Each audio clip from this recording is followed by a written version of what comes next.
She's known for writing songs that appeal to young women, but he doesn't care.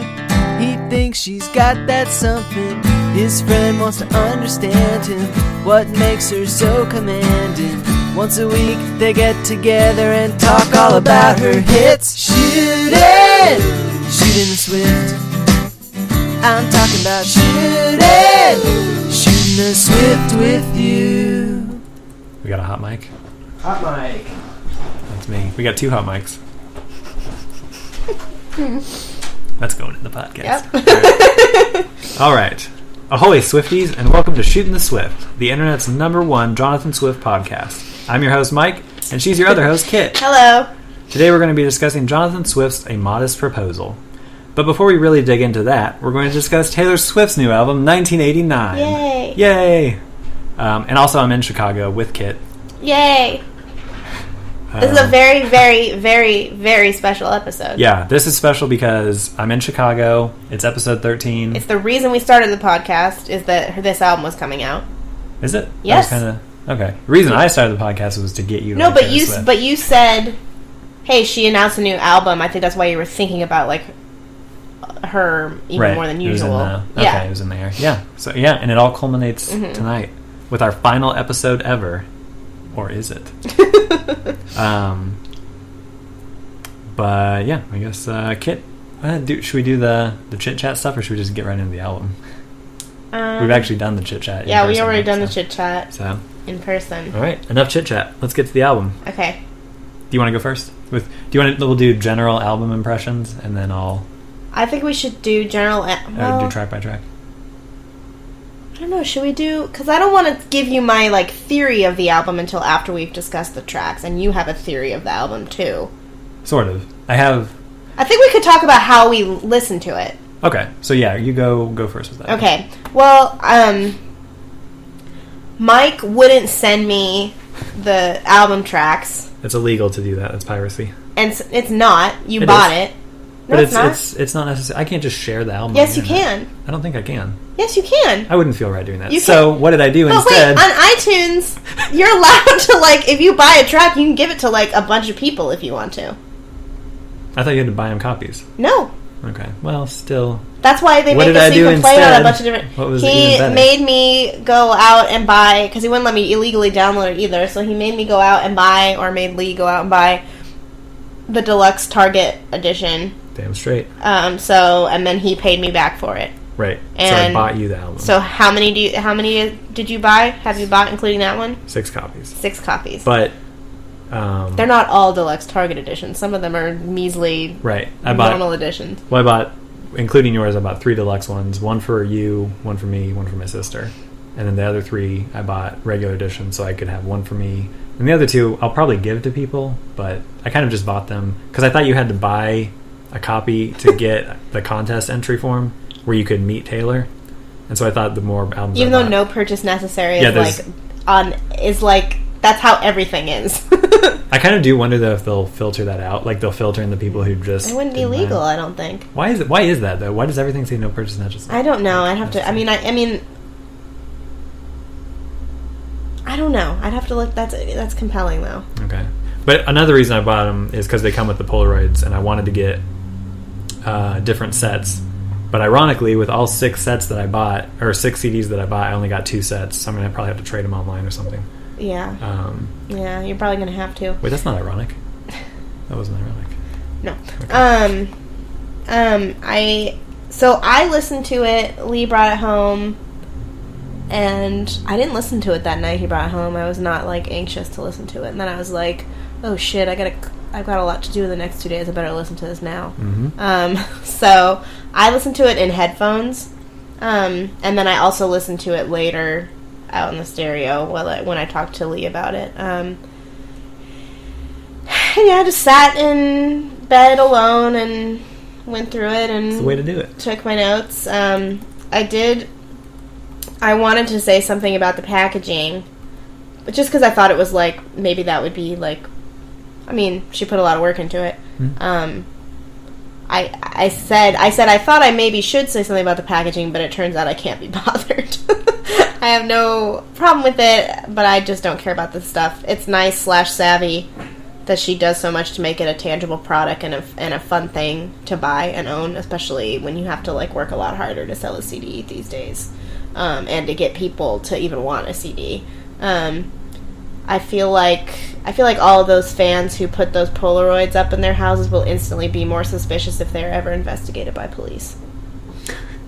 Just have like an entire wall of Taylor Swift Polaroids. Why would that be suspicious? That look like they were taken by, like they look like Terry that Fiona Richardson? Apple video. Oh yeah, Mark Romanek. Yeah. All right, that's what I got. All right. Well, okay, so I'm pretty excited talking right now. But when I first, Kit and I already kind of briefly ran through this. We were going to do this podcast tomorrow, but we just were going to talk it out anyway. So. Right, we couldn't help ourselves. So, so I like the album quite a bit as of now. But when I first listened to the album, I waited. I didn't download the leak, and I didn't buy it on iTunes at midnight. But I bought the CD at Target. Not for a lack of enthusiasm, but because of the specific listening requirements that you had. Right. Yeah. I was not at my house Sunday night, and so I wanted to be alone somewhere where I could listen to it loudly and with no interruption. The first time I went through it, and so I waited till Monday afternoon after I got off work, and I went to my parents' house. Wouldn't bother my apartment neighbors, and just put it on, laid in bed, listened to it. And it was actually not a good experience. Let's see, I guess I kind of wrote this out in notes. He told me he hated it. That was jokingly, though. He told me the first time I listened through it, I hate it. I sort of did. I didn't hate it, but I felt so confused. Disappointed. Yeah. It was different than disappointment. I wish we had been recording that. It was all like, you listeners. I mean, I was disappointed, but I was also like, I wasn't disappointed with the music. I was like, just like confused. Like I felt like betrayed almost. And okay. So, but yeah, like disappointed. It would be fair, but like it wasn't. It was even like, worse than that. You were betrayed. It was worse. It wasn't like oh, I don't like this music. It was just like, what the hell happened to Taylor Swift? So this is gonna be juicy, you guys. Right. This is gonna be a good episode. All the listeners out there, can go down to YouTube in a week. 10 listens. I think we had a bump this week because she released it. Honestly. We got a bump? Yeah. The Taylor bump? Yeah. We don't tag it, so it wouldn't show up in anybody's search results. We got to put. We tags. do tag it. Who tags it? I don't. Lee tags it. Oh, does he? Yeah. Did we actually get a bump? I'm serious. They were There's like suddenly some episodes had like way more listens. Oh, okay. Well, that's good. Maybe people are. Hope I didn't say anything incriminating. So you actively don't want anyone to listen to it? I don't know. I don't think I said anything incriminating. No, it'd be cool if people listen to it. I have saved everything that you've said that I've cut that you didn't want me to put in. I was going to release a compilation. You didn't cut anything. If you listen to the episodes, there's 10 minutes of chit chat, and then I say like, okay, we'll cut all that. Okay, and so nothing got cut. Those are the best parts. They're good, and we've always agreed afterward, like we'll leave that in, so it wasn't like you were sneaky about it. So, anyways, I was, the longtime listeners will remember, I was reluctant to do an episode right away because I wanted to like spend time with the album, let it grow on me, and like let it sink in. That's the biggest fight we've ever had. Yeah, it took. Well, if you listen to the end of episode, probably 9 or 8, there's about 30 minutes of her. That was 11, I think. 11 was... Oh, yeah, it was 11. Yeah. Okay. There was, like, literally 30 minutes of us arguing about... Yeah, about why when to review 1989. Right. Also, speaking of episodes, episode 12 is now our lost episode because we recorded it and the hard drive died. So this is still episode 13, but episode 12 is lost. Right. But yeah. So anyways, just so you know. So let's get into this. This is okay. Okay. I'm now okay. So I didn't want to initially do a podcast, but I'm very glad that we did because I think otherwise I wouldn't have sat down to like look at the lyric book. And I was, like I said, like tracks 2 and 3 on this, which we'll get into all this when we do the track by track, but like after Welcome to New York, when I was laying there listening to it, it was like it's just a completely different attitude, a completely different from the lyrics that I was catching, it was just like it was not it wasn't Taylor Swift. It wasn't the Taylor Swift that I know and love, and it was like a complete. It was almost like the opposite of that, and I was just so kind of shocked that a lot of the rest of what came, track 4 is Out of the Woods, which I'd heard, but like after that, I was just kind of like I was too confused to like make any sense of it, and I was having also a hard time making out a lot of the lyrics, anyways. Other than like the choruses, which are pretty in this album. It's usually like one thing kind of repeated for most of the songs, not all of them, but anyways. I got through most of that there. So it was not a good first listen. After that, I kind of drove around with it playing in the car, but like I said, it wasn't until I sat down with the lyric book that I like realized that kind of behind all the production and all of the like the different style and stuff like that the lyrics were actually still kind of the same old Taylor, and I think in some ways an improved Taylor, better than ever, which isn't to say that I that this is my favorite album or anything like that, but just that I had a really weird experience, kind of like it's been quite a roller coaster these past couple days with like hating it and then really liking it, and then now I feel like I'm ready to discuss it and all that type of stuff. But anyways, all right, okay, so I guess one last thing I had here, so I didn't go off my notes at all, but so underneath all the production there was plenty of classic Tay. By the time I got to This Love, when I was looking at the lyrics, like I was extremely happy with the album, and it kind of all came together for me. I don't think it would have had I not looked at the lyrics, so I'm glad that we decided to do this. No, go ahead. I was going to say, just a final note, I'm not like at all the type of person who's opposed to like people changing or artists changing or exploring. I think that's like something I look for in an artist. So it wasn't just kind of like I listened to the album and was like, this is different, I hate it. There was some other stuff we'll get into in the track by track. But yeah, so again, not saying it's the best thing ever, not saying I don't think it's the best, or not saying I hate it, not saying I love it, but yeah, I do. I think it's really cool what she's done, and so yeah, we'll get into that. What were you? Just to say a little bit more about my experience, because that's where Mike and I are very different. Is there is not one song really out there that I like because of the lyrics. It always starts for me from the sound of the song, and then hopefully the lyrics aren't so bad that they ruin the song in some way. There's only a few songs that are like that, where the lyrics are just like so terrible that like I don't even like the song anymore.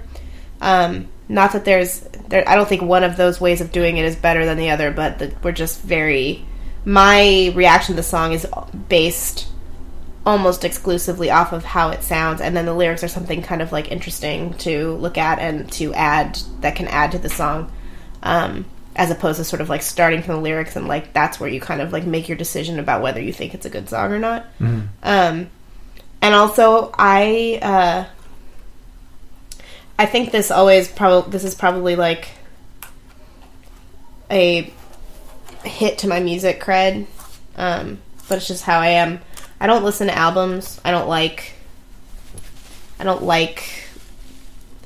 sitting down and listening to albums for the most part. There's only a few out there that I like to listen from, top to bottom, and I pretty much only listen to singles, really, or album cuts individually of albums.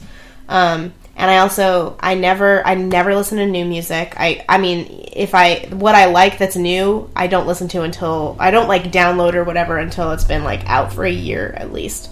Most of what I listen to is decades older. It was really hard for me to just like sit and digest this brand new album and like understand it. It's just not right. Yeah, you're not an album person. Yeah, it's just it was hot, and I don't know, because it's weird because in a way, like I think our experiences were similar, Because when I listened to it for the first time, it just felt kind of overwhelming. Mm-hmm.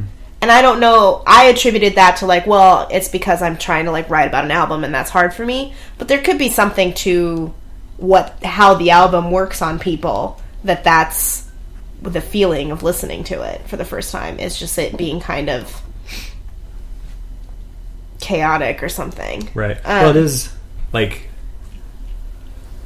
I think the state of pop at the moment, most pop songs are just really kind of overwhelming sensory. Like, you know, bass is giant, like, everything's very loud. There's not a lot of, like, so yeah, it's like to do an album where it's like, I'm going pop, it's like it's gonna be really, you know, overwhelming. Which is, I mean, like a full bullshit album to a degree, because Red is 100% pop. It is, but I like it a lot more.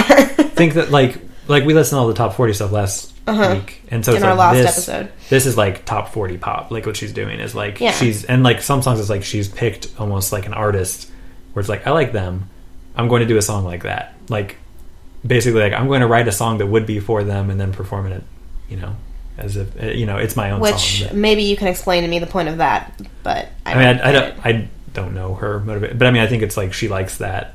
She's like, I want to do a song like that. So it's, but if it's like you like Lana Del Rey, but you're sticking with country or pop country or whatever, like you couldn't be like, or like one of the bonus tracks is like, it's like a Rihanna song. Like she sounds like Rihanna. And so it's like you couldn't, I guess, yeah. I mean, which, you could, but that's just not what she did with this. She just was like, okay, why? Rihanna exists. Which is what I'm saying is like... But the lyrics are different. Like the sound is, she's putting this sound on like as a costume, like this kind of current pop sound from various artists, and then some of it is actually pretty like 80s. It's not like, there are a couple of moments here, and I tend to think, and this goes to, I guess, like my overall view of the album, but like impose a narrative on this album, and I'm not like you. It's very easy for me to be like, I don't like it, I'm not going to listen to this again. But like I don't need to find a way to like it. right.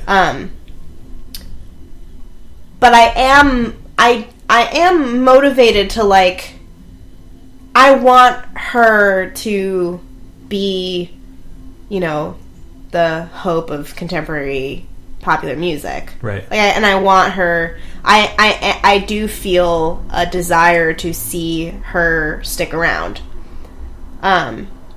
So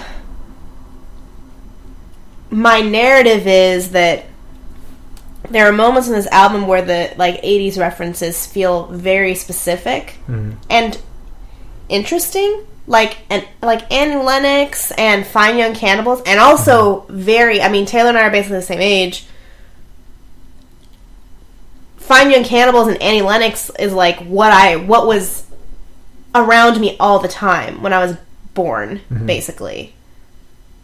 And so I'm inclined to like those, but in those moments of the album where the points of inspiration feel more creative and clear, as opposed to just like, well, Rihanna's popular, I want to do a Rihanna song. Something like, and I also favor things that are older, but that those are the points where I go, oh, what? That's her. That's something that, like, Max Martin didn't come in and go, like, what if you did an Annie Lennox thing? No, I'm thinking Taylor Swift was like, I like this sound. Let's make this sound. Right. The points where it's like, let's make it sound like Lana Del Rey, or let's, like, make it sound like, I don't know, other shit. That I always attribute to, like, oh, that's Ryan Tedder, or that's Jack Antonoff. Where I think it's like nice that she values collaboration, but I also go like, they're such, to me, in my mind, they're so less than her in their talent and their taste. So like, fuck like, work, just do what you want to do, which I think she is doing what she wants to do, and what she wants to do is collaborate with people who aren't as great as she is. But I feel like the moments where, the way that I interpret the parts that I liked are, oh, that's more purely her, unfiltered through someone less talented. Okay. Well, yeah. And I guess because I don't know who's bringing what to each song, Like, of course, I would sort of be like, if I like it, it came from Taylor. If I don't like it, That's kind of what I'm saying. Jack Antonoff. But like, since I don't know, I wouldn't. I don't know. I think, like you said, she's doing what she wants to do. I think she gets I think she's excited by working with other people who she likes stuff that they've done. Like she'll talk in an interview like, what's his name, Ryan Tedder? Mm-hmm. She'll say like, I really wanted to work with him, so I sent him this. But see, I don't believe that. Part of me goes, why would she? There's like no, I believe it. No, people she's worked with. I believe it. Right. I believe that. But I don't believe. I think there's a difference. It's hard for me to see somebody going, I really want to work with Ryan Tedder, who isn't like, because he makes hits. You know what I'm saying? Okay, so not because... Well, I do think there's it's that not like element. Brian Eno or something. Right. But she does, like... I mean, her taste in music, though, is like she just like we I think she has very broad... She does. Taste. But like, then you'll hear, like, I don't know. I mean, we both like Coldplay. We both appreciate Coldplay to some degree. Mm-hmm. But she loves Coldplay. Like, but even if she'd been like, I want Chris Martin to produce. Also, another problem is, well, and that could be a real reason why this album feels very chaotic, is that there are so many people working on it. Right. It has, okay, and this, I've been listening to it for 3 days, but like, it has pulled together for me. Like it honestly has been, I've been all over the place, like, listening to this. But like, I listened to it a few times driving into Chicago today, and it's like I get it. I'm not like, I still am gonna kind of, it's way too early to be like, I love it, it's the best thing ever. Like, that'd be kind of silly. But like, it does make sense to me now. Like, it all. That's fine that it makes sense, but it's like, the first time. But you have to make sense of chaos. You have to go, oh, why does it sound like, that's part of what you have to make sense of. Sort of. Like, what does that sound? Why does it sound this way? Right, but there's a lot of really good art that is that way. So that doesn't... Yeah, that's not a reason. It's just like, but... And I just have, I am, I guess, technically involved in the music business. Right. But I have had to develop philosophies of how I feel music... Right. What's the way to make an album? And we'll get in more into this as we go track by track. But I just feel like working with more than one producer on an album without a really clear reason to do so is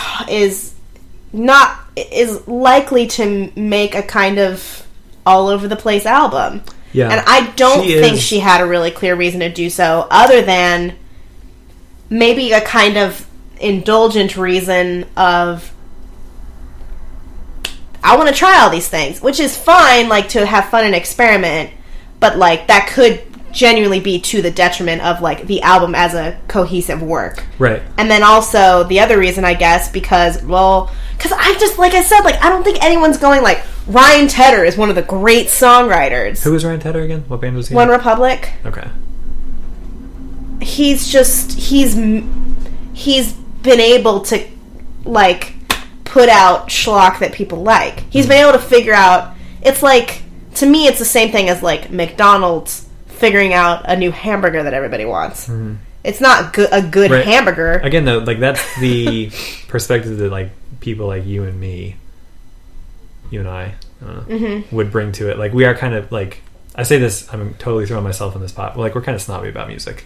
I don't think I'm snobby at all. We kind of like not in like. I think we care about music. I think people who listen to Ryan Tedder don't care about music. Like, there are people who just want decisions made for them. I bet you, though, as McDonald's-y as they might end up sounding, I bet you Ryan Tedder does put a lot of work and thought into his music. Yes, like, I'm sure he doesn't sit there thinking of himself as a hack. Right. But that does not mean he isn't one. M. Night Shyamalan doesn't think of himself as a hack, but he is one.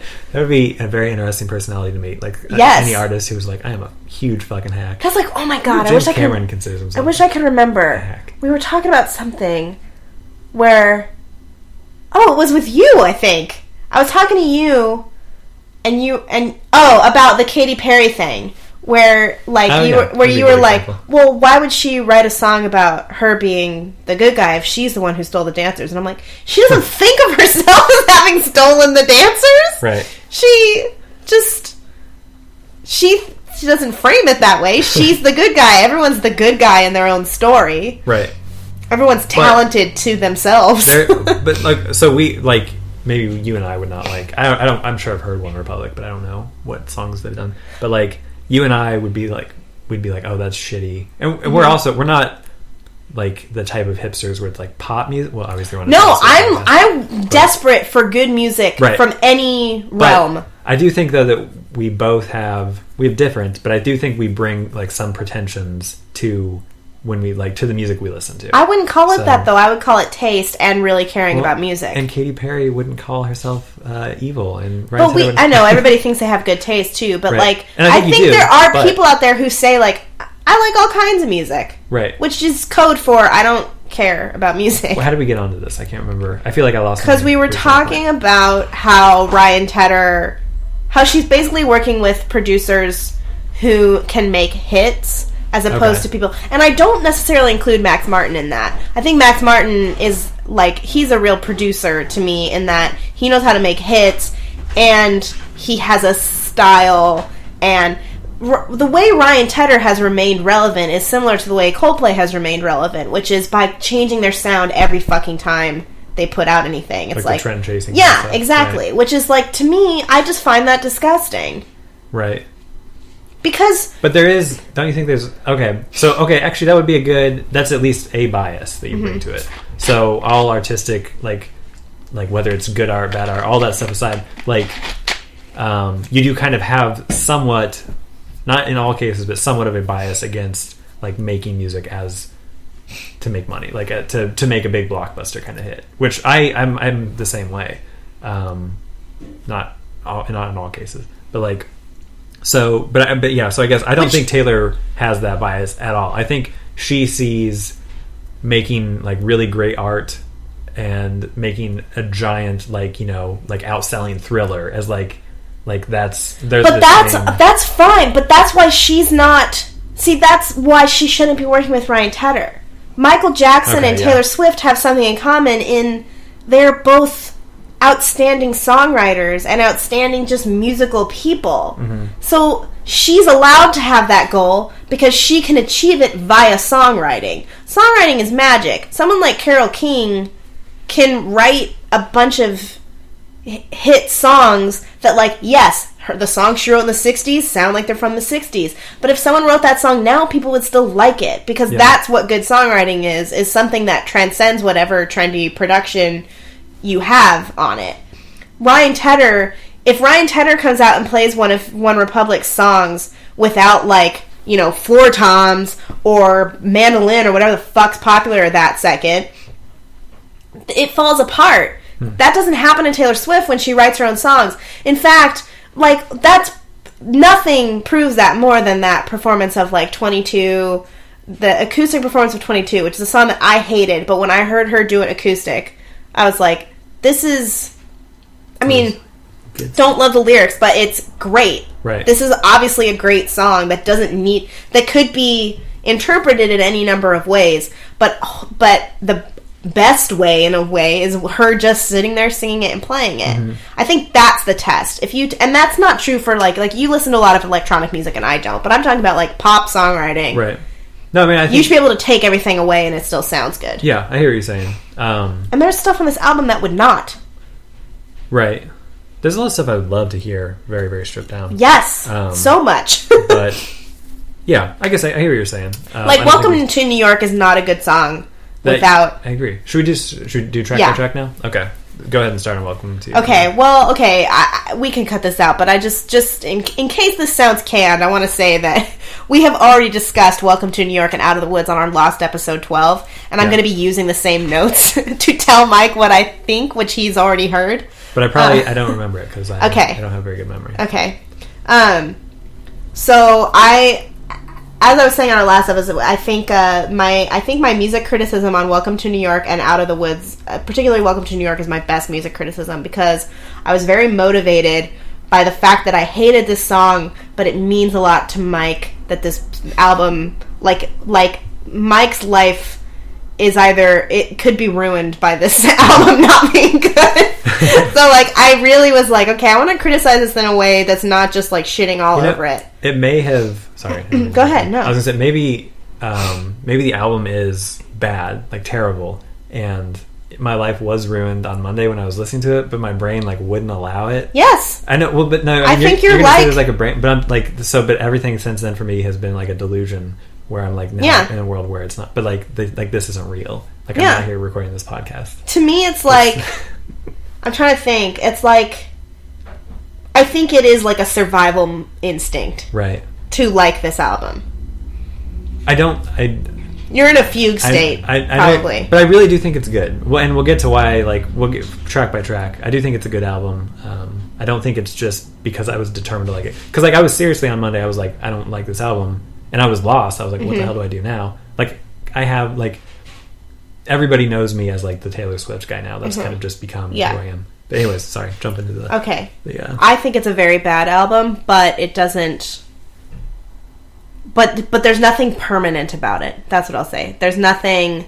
Like, you'll still hear album 6. Like, you'll still be excited. Like, it doesn't make me go, oh, I'm done. Whereas, like, someone like Coldplay, for instance, because they've done it so many times, I'm like, oh, well, I'm pretty sure... It makes me question the original talent that I saw there. Yeah. Whereas with her, I'm just like, okay, this is still what she wanted to do. Mm-hmm. It's just, I don't like it at all, or think it's good. But anyway, okay. Welcome to New York. So,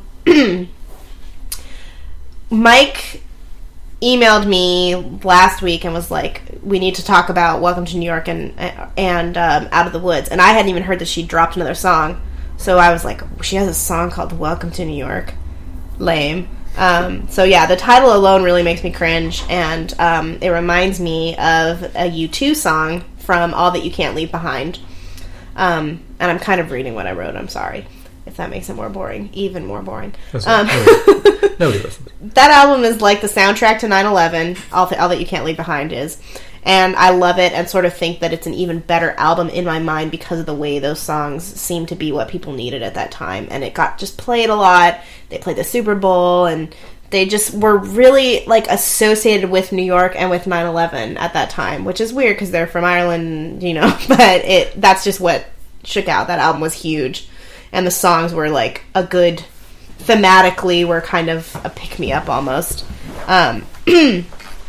So there's a song on that album called New York that obviously would have become an anthem for the country if it weren't absolutely terrible. U2 was the band of the moment. Their album was huge and hugely associated with the recovery from 9/11. The album had a song called New York on it, and no one ever played it because it was that terrible. Anyway, in that song, Bono talks about how he, quote, just got a place in New York and what the city means. It is lame as shit and very similar to this one. Ryan Tedder also produced the latest, several of the songs on the latest new U2 album. He is a hack. That's what I wrote. Wait, Ryan Tedder did? Yeah. Oh, okay. Sorry, I had to get the album. Okay. So I think it's really tough to write a good song about New York that tries to mythologize the city. It's hard for that not to be a lame and kind of just, like, done thing. You have New York in New York, which is probably the insurmountable archetype. Recently you have Jay-Z's take, which is cheesy but catchy and a good expression of the good and bad of the city from someone who was born in Brooklyn and had a reason to view it the way he views it and to speak about what it means. Same thing for Frank Sinatra, who is from Hoboken, New Jersey.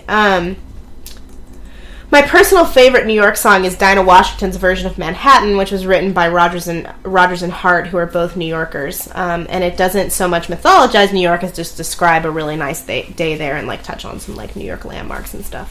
So anyway, I think it's very hard for a foreigner to write a song about what New York means, and by that I mean both people like U2 who are from Ireland and people like Taylor Swift who are from Pennsylvania or whatever. Just generally, though, you do kind of hate foreigners.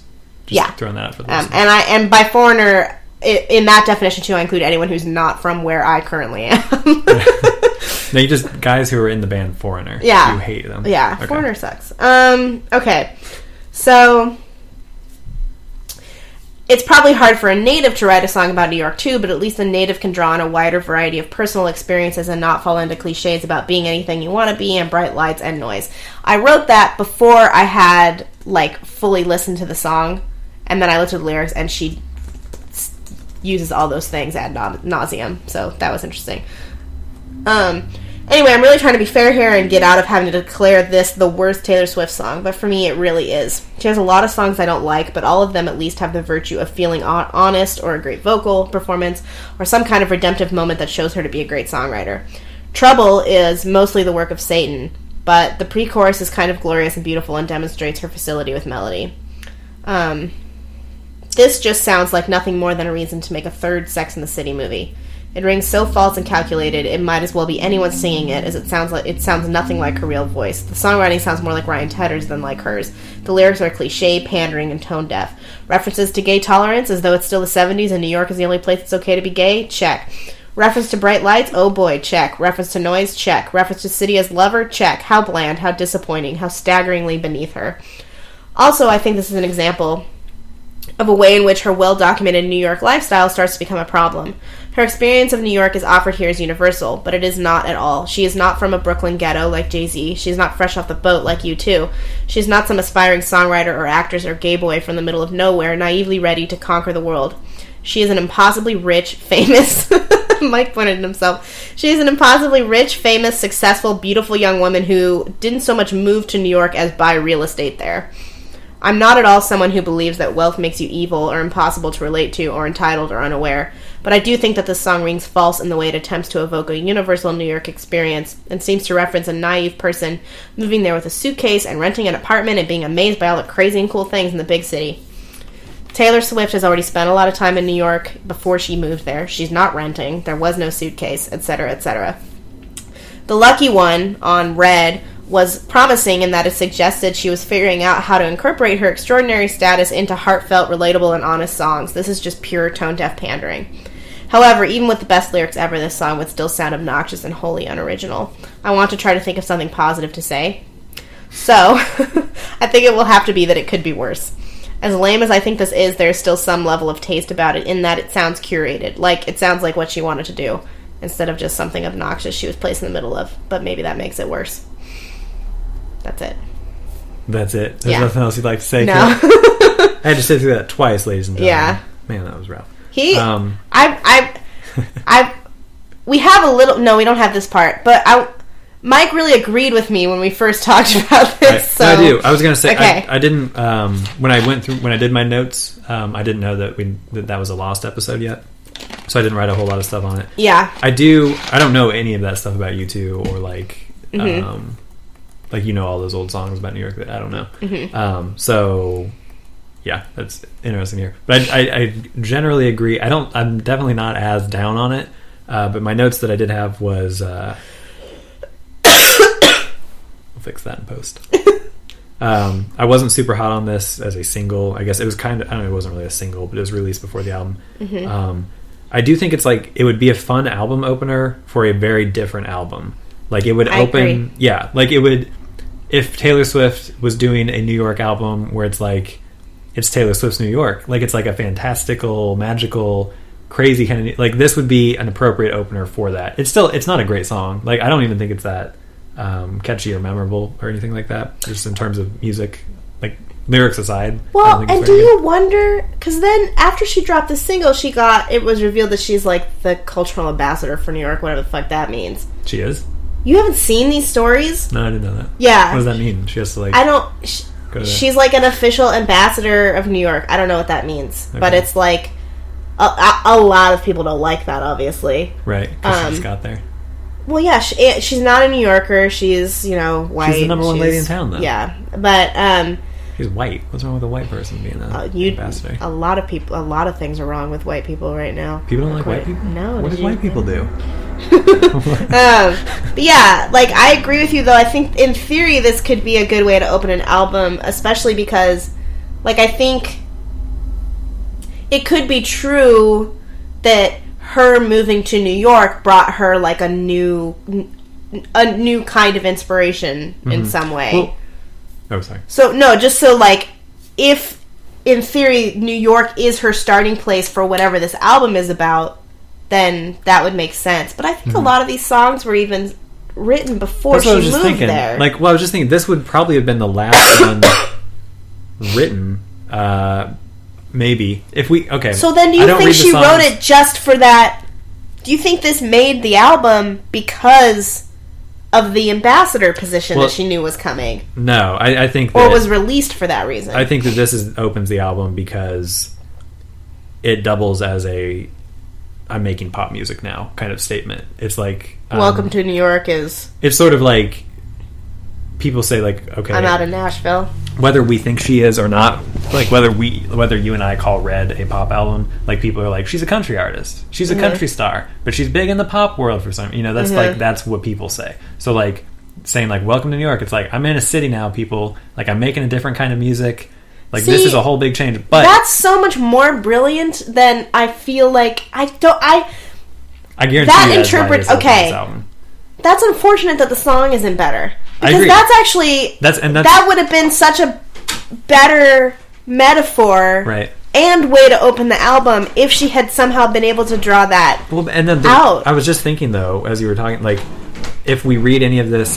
like, this one we're going to read autobiographically, to some extent. But, like, if we read some of these other songs, like Style, I'm going to go ahead and read that somewhat autobiographically. Like, this stuff would have occurred before... she moved to New York. She moved to New York this year. I think a lot of the stuff that she's singing about is about things with Harry Styles. That would have happened in 2013. This whole fucking album is about Harry Styles. Yeah, it is. I'm pretty sure. But like, I would just like to remind you, a 2-month relationship. No, it wasn't. If you listen to the songs, it lingered. Like, they were still hooking up. If this is autobiographical. Yeah, but that's, I mean... But, okay, another thing. Okay. It was nothing. Blip with a fucking 18-year-old boy band member. Right, which is fine. Okay, my thing is... I got a couple things, though. The point I'm trying to get to is that this, chronologically, autobiographically, would have been, like, last. Like, I moved to New York after all of this stuff with Harry Styles. Yes. But then also... just in regard to, like, reading this album autobiographically, if you attempt to do that, you will go insane because it's, like, not... Yeah, there's so much getting back together, not getting back together. So, like, what that means to me, though, is that you don't read it all autobiographically. And also because it feels like a retread of Red. In a way, that also adds to, like, the circular feeling of it. That a lot of the songs are the same, like, I don't believe in love anymore, I got fucked over kind of thing. Yeah. And it's like, wait, but we did that like 3 years ago. Yeah. Well, okay, so some of that we'll get into later. But, like, I think we shouldn't read them. I think that's reason not to read them entirely autobiographically, but certain songs, like, there's that element, so we're going to go ahead and do that. But I just... The way that you interpret this song is so much more fascinating than what she actually pulls off with it. Because I think that's what she was at least aiming for. But she did not do it. Right. Because especially if you do read the song that way, it is tremendously insulting to Nashville. Okay. Yeah, my only little note left I had was, like, this sounds like it would open a bouncier, sunnier album, which is not what we have. With 1989, this is a really... I think the sequencing of this album is extremely strange. Right, and I mean, that's part of what makes it so confusing to try and, like, to be like, what's Taylor telling us about her life? So that's why I'm not doing that entirely. But anyways, track number 2, since we're moving into hour 2. Blank Space. So for track 1 was Taylor Swift and Ryan Tedder. Track 2, Blank Space by Taylor Swift, Max Martin, and Shellback. You want to go first, or should I go first? Sure. So to me, this sounds like any old Taylor Swift song with different production, and that's not a bad thing. Are you kidding me? What? Like, the lyrics in this sound like any old Taylor Swift song? But I don't think of it lyrically. I think of it... I almost killed myself, kid. I think of it... I didn't really almost kill myself. So yeah, if she played that song with, like, an acoustic and a guitar and, like, an electric guitar, then that could be on Red, for instance. Okay. No. Okay. At least not lyrically. I hear what you're saying musically. When I say that, right. that has nothing to do with the lyrics. Okay, well, before you continue, let me summarize what the song is about for you. The song is about a woman who has it all, but doesn't have love. She finds an attractive man who looks like an easy target. She warns him that she's got a trail of broken hearts behind her, but asks him if he wants to play anyways. She takes him through a hellish relationship where she's kind of posturing as what he wants and then changing. And she's that girl for a month, that kind of thing. Screaming, crying, perfect storms, thorns. But she keeps him coming back. She's really kind of manipulating him. Are you sure it's about a woman? Well. Oh no, it says you're the king, baby, I'm your queen. Yeah, I mean, I would. It'd be interesting if she was like putting herself in the position of like a guy who did that to her. But that's not at all. Okay, yeah. I think it's pretty clearly. I think it's her, sort of. Like this is. Anyway, but at the end, she claims that boys only want love if it's torture, and at least she warned him. So, the first thing that came to mind, like this really threw me because this, like, her lyrics are. It's not like, oh, but she's such a good girl, but it's like her lyrics are like she's a person who genuinely believes in love. Like, I don't know her, whether or not she actually does, I don't know. But just like through her art, it's like she believes that love is a real thing, that it is a beautiful thing. And so when I heard this song, it was just like, it was like all of my worst fears, which I had kind of like left behind me after Shake It Off and Out of the Woods. It was all confirmed. I was like, oh God, no, like success has ruined her, like, because this is basically like somebody who does not believe in love anymore. And so yeah, that's part of why I was so like freaked out. And it kind of reminds me, do you remember Miss Havisham in Great Expectations? Like that's sort of what this reminded me of, which is not at all how I've ever pictured Taylor Swift. But yeah, sorry, I'm going into my notes. What's the girl's? What's the Estella? It reminds me of Estella. Well, but I mean, the whole thing is like, it's the narrator, the character in this song, it seems like she's had her heart broken in the past, and so now. But I think this is a character to a degree. I think so too. It's a caricature of herself. Yeah, I agree. And I think it plays, that was one of my notes, is it plays with the image people have of her as like predatory. Like, and possibly also the image that the men that she's not, her ex-boyfriends have of her. Too, possibly. Right. Oh yeah, I'm sure. But like people say like she only dates people for songs, and all this type of stuff. And so it's like people kind of cast her as a predator in some cases, and I think it kind of plays with that image. But yeah, it's like this is a song where like we've talked about this as far back as they're self-titled, where it's like read this as if it's a character, not as if it's her. But I wasn't taking my own advice, and the first time around when I heard this, I was just like, "This is what she thinks." Yeah, and it was like and that's like what I had feared because it's this is shallow of me, but it's like if you spend all your time around extremely rich people, you have it all, you're the top of the charts, you hang out with like supermodels all the time, like I feel like that is the type of thing that detaches people from like actual things that matter, things like love. And so like I was like she's ruined. And but it was so weird because it was like what has been so cool about her for all these years is like she's not ruinable. Like she's like, well, yeah, but I also think it's that like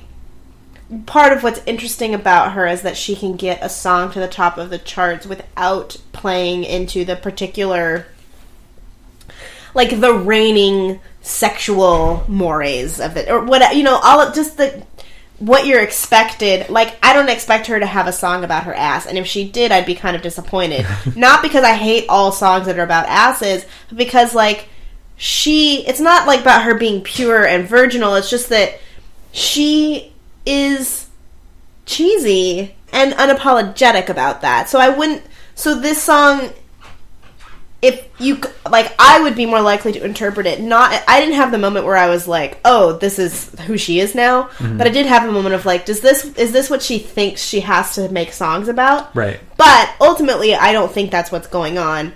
And the thing, and I actually, this song displays like tremendous balls, because I can't believe she would write a line like, got a long list of ex-lovers and they'll tell you I'm insane. Right. No, yeah. And put that in a song, given what everyone says about her. Yeah, once it clicked with me, like when I went through with the lyrics, I agree. I agree completely. It's just like, oh shit, like this is better than any like diss song she's had in the like better. It's than more Shaking It Off than Shake It Off. Yeah, is, yeah, for sure. Yeah, it's like I'm gonna embody this. Like, I'm not gonna let you. I don't give a fuck.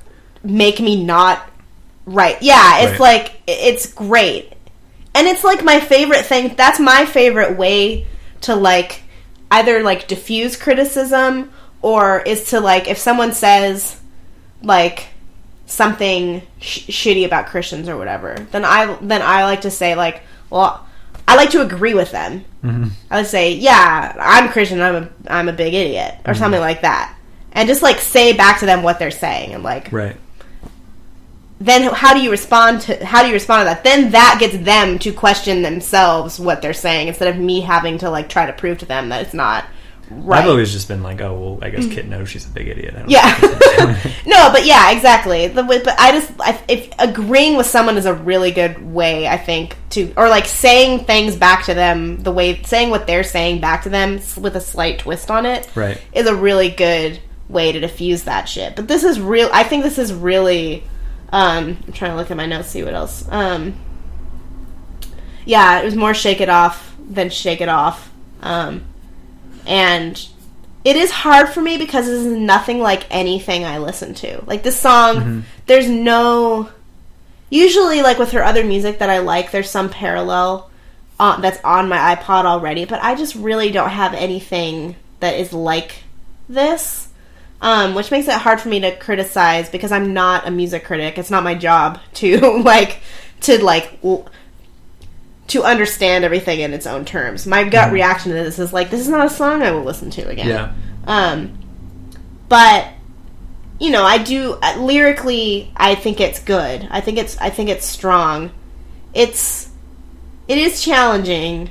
I don't, you know, because I bristle at the line like boys only want love if it's torture.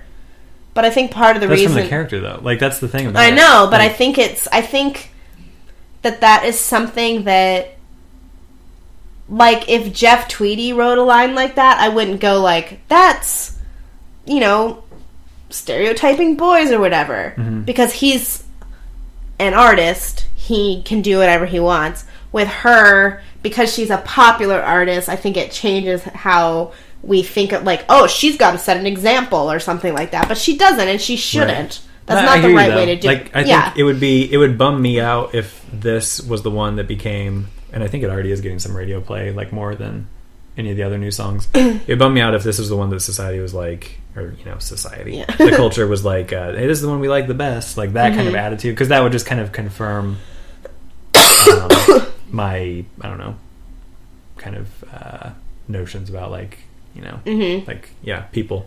Well, and the chorus, I think the chorus is... This was the chorus where I said, this could be... If she produced this like a 50s, some song from the 50s, or even like an 80s take on, you know, the 50s, which was a thing then, like, that chorus is very, like... is very old-fashioned, almost like a song from Greece or something. I like it. It's just, like... It also reminds me a lot of a Miley Cyrus of like something from Bangers. This song. I never listened to Bangers. Which also has a lot of like almost like doo-wop-y kind of music on it. Like We Can't Stop is a doo-wop song.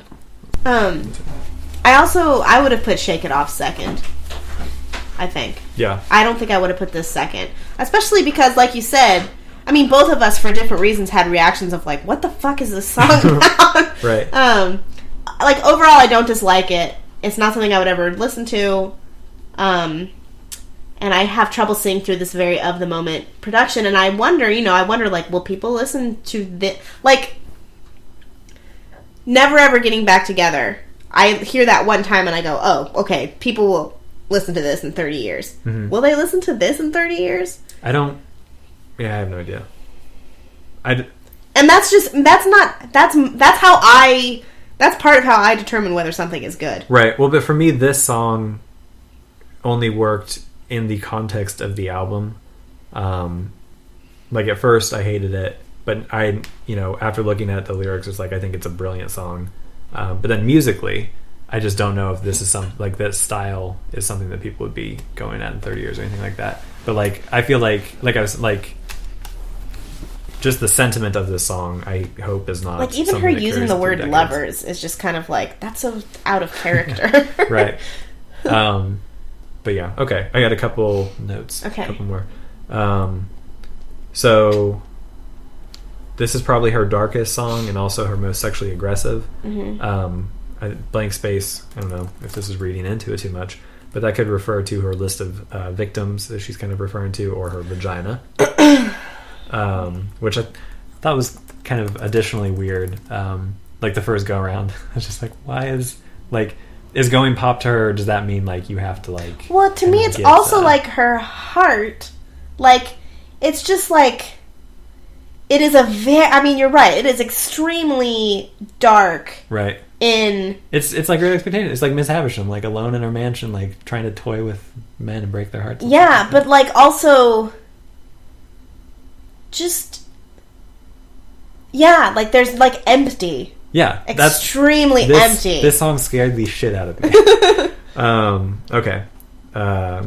And what is one line? But that's good. I mean, that is if that's what she's going for, which I believe it is. Yeah, then she's shaking it up it's a little. Extremely effective. Yeah, that's lyrically in drawing that. I kind of rated every song out of 10 just because I wanted to remember which ones I like really liked, which ones I didn't. I wasn't sure what I'd be able to pull up. This one I ended up giving a 9 out of 10 because of lyrics. Yeah, of the emotional experience of the song and of how she's playing with her image and think of like when we were listening to like her self-titled album and Fearless, like that same lady is now like kind of completely fucking with us. Like I think maybe I'm just speaking for myself. I had always kind of viewed her, especially she was a lot younger on those early albums, but it was like I love her, but I've got a grasp on what she's doing and who she is, and like I know Taylor Swift, and so it's like now, like she's completely throwing me for a loop. Like she's just kind of gone beyond. Like that's I don't know. To me, it's very impressive. So yeah, I really like this song. But at the same time, like if this is the big single that breaks out, it's like kind of a bummer because I feel like this is. Well, I wonder even if, like, that sound at the beginning that's, like, that dropping, I don't know, it's almost like bing, bing, bing, that kind of sound is, like, that's even, like, that sounds like a cold heartbeat. Yeah, and that's actually, very... A lot of hip-hop has that kind of cold, kind of, I don't know, space, empty space kind of sound to it. So I think it's the sound of it's very much of the moment. But yeah. So but the line "I'm a nightmare dressed like a daydream," that's a great line. It's scary, but that was a good one. So, anyways, track 3, "Style" by Taylor Swift, Max Martin, Shellback, and Ali Payami. So my first note was that's cool that she decided to do a song based on the Portlandia theme. Yeah, that's one of my notes. Was it's a chill wave inspired sound, like washed out. It also has like a little Steely Dan kind of feel to it because it's got the guitar like ding ding ding ding ding ding, then it's got a little like organ sound that's kind of, like it's very. So that's kind of bringing 80s and. It's very strange, but okay. And I don't listen to any chill wave, but there's something very pleasant about that sound. It's 2014. If you were still listening to chillwave, that would be an embarrassment. Okay. But like...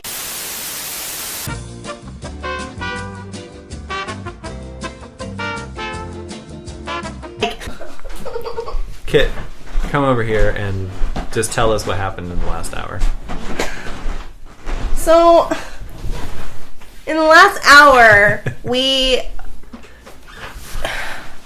really reached some fucking milestones. I believe at one point I said, Mike, I feel like you've reached the mountaintop. Because Mike basically is increasingly frustrated by this album. This is the strangest podcast of all time. I know.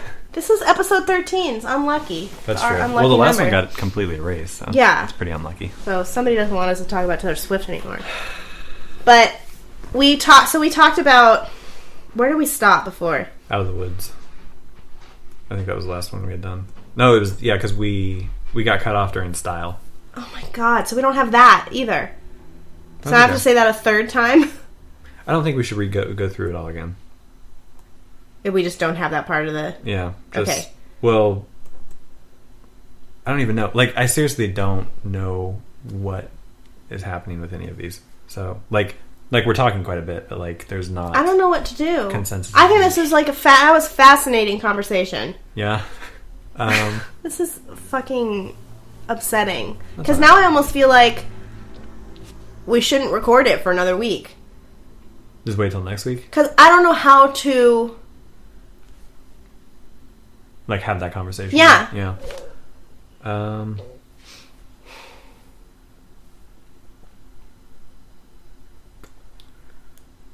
I don't know what to do. I'll do whatever you want me to do. Well, I'd rather just finish it. Okay.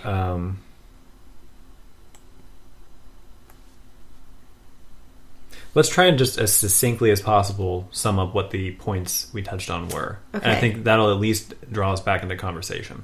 Okay. So, for style, we had said... So style, I think that the song, the sound of the song has style. The lyrical content of the song is too bland and just like James Dean, white shirt, red lips.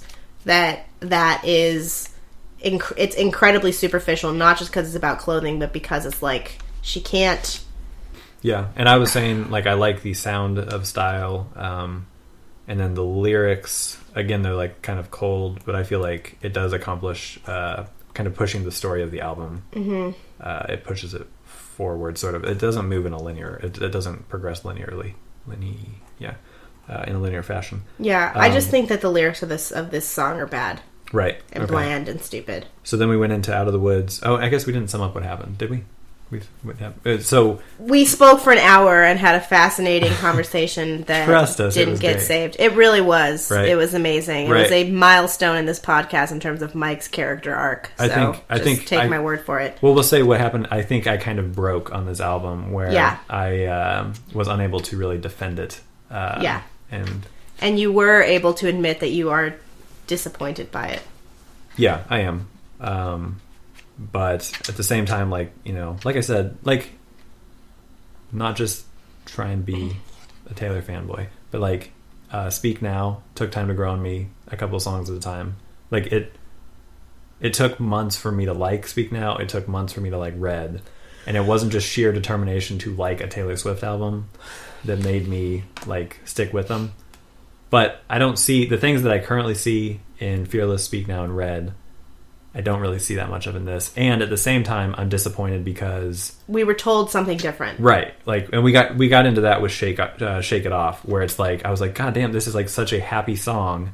I thought this was going to be so much happier of an album. She told Rolling Stone, like, I'm out of that. I'm not writing about like breakups anymore. Right. And what I'm inspired by now is like my awesome girlfriends. Right. The only songs on this album are about fucking Harry Styles and her beef with Katy Perry. So it's like the opposite of what she implied the album was going to be about. Right. Yeah. And Shake It Off is like the least representative song on this album, both because it's 10 times better than anything else and because the sound and lyrical content are completely like have no reference in any of the other songs. Yeah.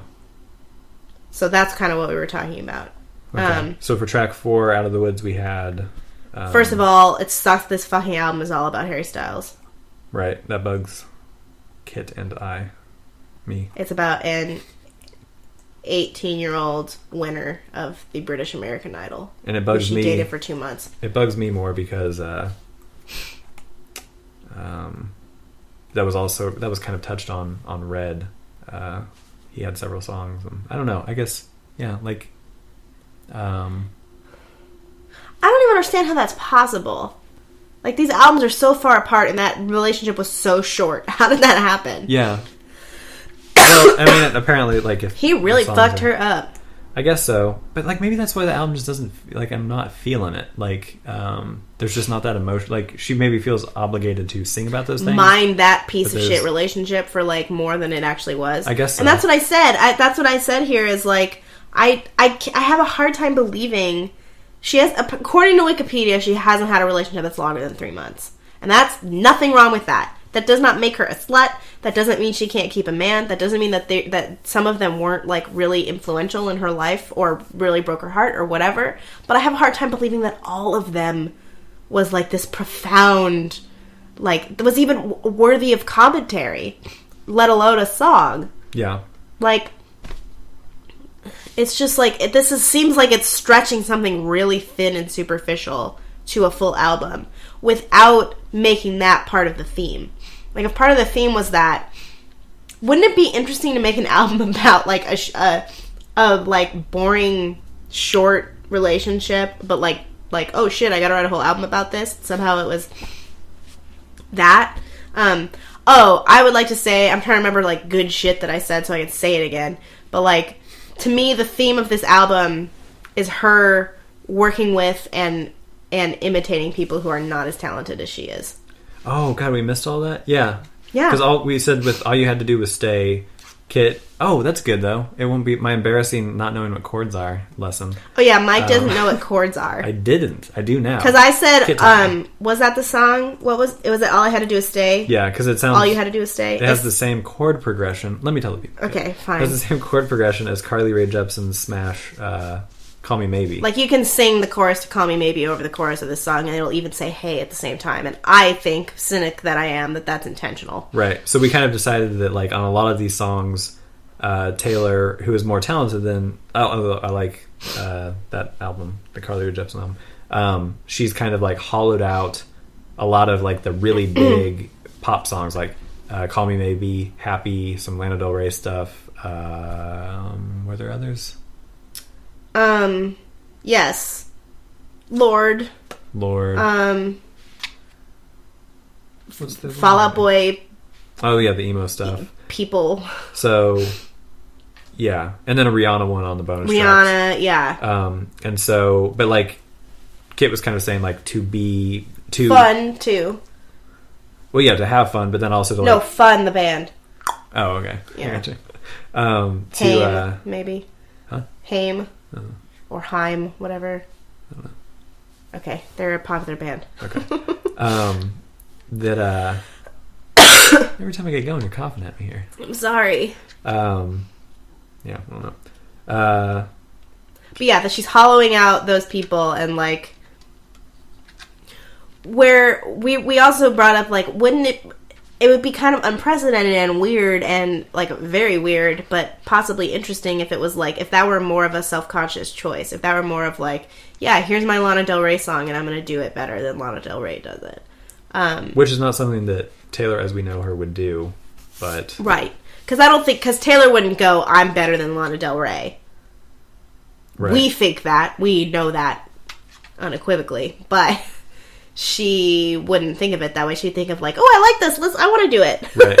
Yeah. Yeah. I think that's a good way to put what maybe her approach seems to have been on some of these. But it's just, like, why try to be, like, that's such a strange thing to go, like, like your heroes are people who are shittier than you.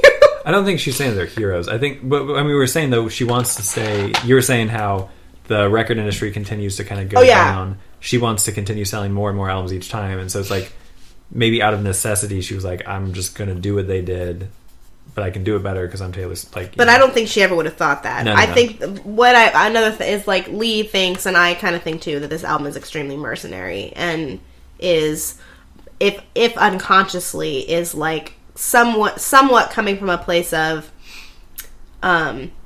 I need to get bigger. It's not, because it's like, even, because at this musical climate, like, staying where you are is good enough. Going down is expected. But the pressure to get better with each album when the music industry gets worse is enormous. Right. And so I think, and she's an industry on her own. I think this will be bigger than Red. I think it will too, yeah. But at what cost? Right. Okay. So whereas if you could just go, fuck how popular I am. Not that I could do that. I'm not saying if I were in her position, I could do it too. Because, like, I think we've talked about before, if her career gets smaller, 100 people lose their job or whatever. Right.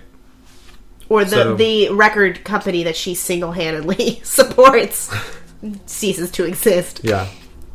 with Shake It Off, that's kind of where we hit the wall, or I hit the wall. Mm-hmm.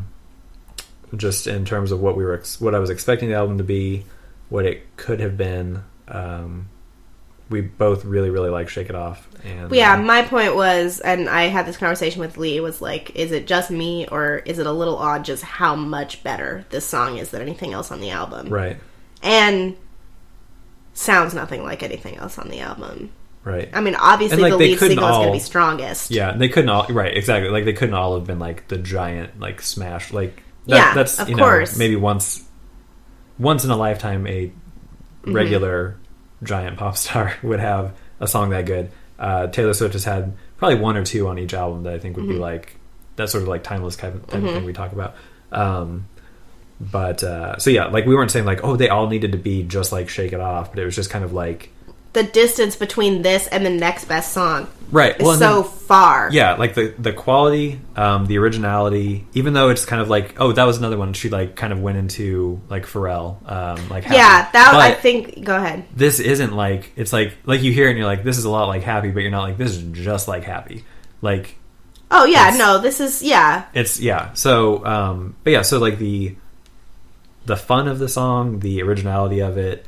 The uniqueness. Oh yeah, it's originality. I don't know. Yeah, so just like kind of in discussing this, it kind of just it really makes the rest of the album look bad, and especially when it was kind of like I thought I was getting something in that vein, something with like that type of emotion, and then it was more like retreading like the Harry Styles relationship, which I think I do think a lot of those songs are really good.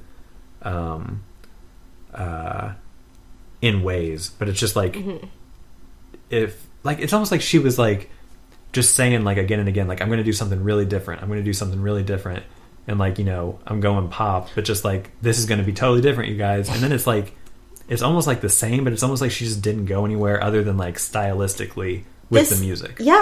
I agree. And Red's like that too, I think. Like Red as though a shift wasn't I don't remember at least there being like 6 months of interviews where it's like this is gonna be different. You guys. Yeah, but it was like, oh my god, there's dubstep in a Taylor Swift song. But that was not until that single dropped. Okay, like there was not like and that wasn't. I don't know. Yeah, to go back to Red would be confusing because I do genuinely love Red. This one I'm still just like schizophrenic with. I'm all over the place. I wanted to make a point about Shake It Off again that. So one thing that I think makes it stand out so much from the record is how warm it is compared to all the like coldness, right, and spaciness of the rest of the album.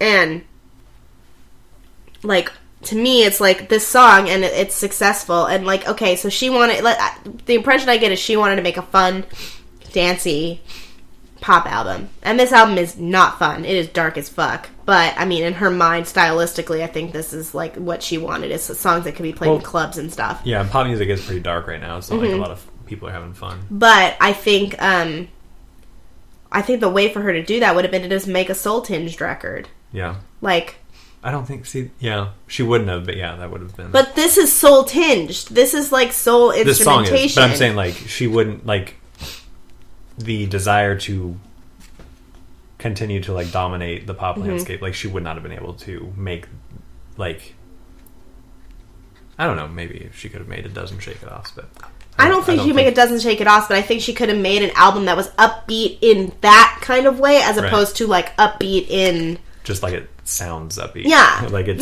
sounds loud. That like especially like there's emotion in, well, like my point was like she wants to be Gary Newman, like who's basically an android, like instead of like, I mean, Smokey Robinson and Curtis Mayfield are also really popular. Like that style is also really popular right now. And what makes more sense for Taylor Swift to do? Yeah. So it's just ridiculous. Okay, I wish you would. I've said very little about this. My only point was, like, at first I was really excited about this because it reminded me of, like, Michael Jackson's Dangerous or Fine Young Cannibals. But then as soon as the chorus comes in, it's like, to me it sounds like a K-pop song. Like, it sounds extreme, like, crazy My Little Pony soundtrack kind of song. Like... Just like manic. Or like the Lego Movie soundtrack or something. Hey, don't knock Everything Is Awesome. That was a good song. Mm-hmm. Don't knock it. Okay. Okay. Yeah, I don't like that song. You really don't like Everything Is Awesome? Or no, I do. Yeah. Oh, okay, you don't like I Wish You Would? Yeah. Okay, sorry. And I mean more the like, like all the like, just like, pew, pew, pew, and like cash register noises and that kind of stuff. Like, that's what this sounds like to me. Right. So I guess I Wish You Would. Dizzying was one way I was kind of describing the lyrics, but that was definitely apparent in the music as well. And she didn't write this song. Right. She wrote the lyrics. But... Yeah. I don't know. I guess I can't say I hate any of these except the next one. Bad Blood. But yeah, before I Wish You Would, it's just kind of like anyways. So track number 8, Bad Blood. We both agree that this is right. the worst song in the album. Yeah. Like it's really, song. Really ugly. It sounds really amateur to me. And it just sound, and by sound ugly, I just mean like, it sounds like annoying. And to me, it sounds like sort of like the lesser pop emo bands that came out after Fall Out Boy and like almost made annoying music on purpose. It's like very clumsy. And even the lyrics, like she has one line where she's like, they last and they last. And then one that's like, you made a really deep cut. You made a really deep cut. That's in the chorus, I think. That is awful. That is god. This sounds, I want to find out, like, I guess she wrote this. Yeah. But it's terrible. Yeah, my notes were the beat is boring, the lyrics are lame, and I don't just dislike it because of the attitude of the song, but which is just unlikable. Right. It's just, but it's like there have been a couple of diss songs, like the one that was like Avril-ish was Better Than Revenge. It's like the attitude of that song I do not care for, but like it's like whatever, this is a catchy song. It's not as bad as this. Right. But yeah, and like the lines that are repeated in the chorus are just not clever. So yeah, I said, I had my zinger. I said, Bad Blood, more like bad song. So, yep, I don't like those songs. All right. Track number 9. We're getting into some fresh... Oh no, we already did track number 9 too. Oh yeah, Wildest Dreams. This comes down... This is really easy to say. This is a really good song. But... it bugs, I think both of us, but mostly me, that it is an unabashed attempt to ape Lana Del Rey. See, and I said that I actually have in my notes, I have documented proof. That does not bug me. I just really like this song. Okay, so, it bugs me. Okay. Yeah. Oh, and I just said... I said I feel like I shouldn't like it because people are going to say it's a Lorde/Lana Del Rey ripoff, blah, blah, blah. But I really like the sound of it, and I really love the chorus. I said it really bugs me, but whatever, I'll get over it. This is a good song, but be yourself, Taylor. You'll be in the Rock and Roll Hall of Fame someday when Lana Del Rey is an office manager. Right. And official new Taylor trope, red lips. Okay.